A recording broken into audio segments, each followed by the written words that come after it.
السلام عليكم ورحمة الله وبركاته. أهلا بكم مشاهدينا ومتابعينا في كل مكان في قناة تفاني المنوعة.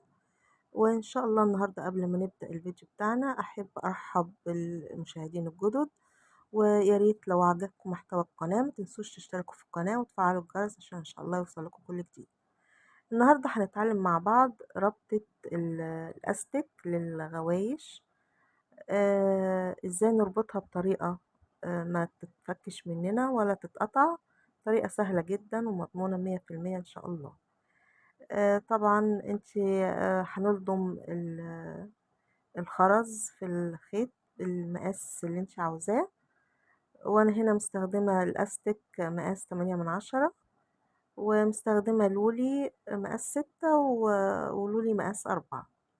طبعا بتوسطني الخرز بتاعك في الاستك، وبتاخدي طرف تربطي ربطة عادية جدا، ونفس الطرف هو اليمين ده بتلفيه مرة كمان بالشكل ده كده. نرجع نربط ربطة تانية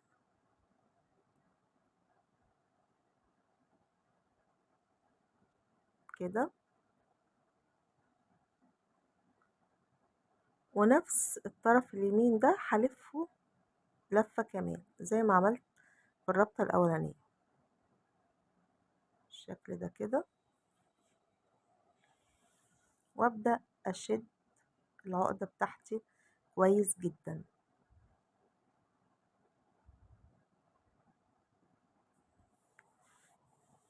شديها جامد بالشكل ده كده،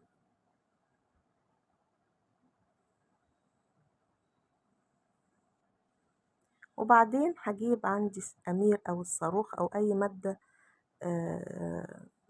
تلزق عندك، ونحط نقطة كده على العقدة اللي احنا الربطة اللي احنا عملناها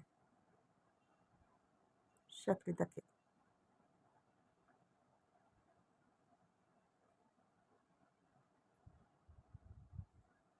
بعدين هنسيبها تنشف، طبعا هي متاخدش وقت كتير، تنشف بسرعة كده. نشف معايا اللزق اللي انا حطيته. هنبدأ بقى ايه نقص الطرفين بتوع الاستك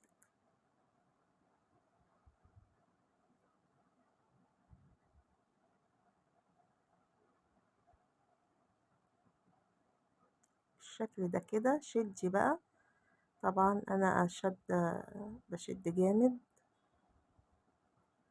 اهو، شدة جامد.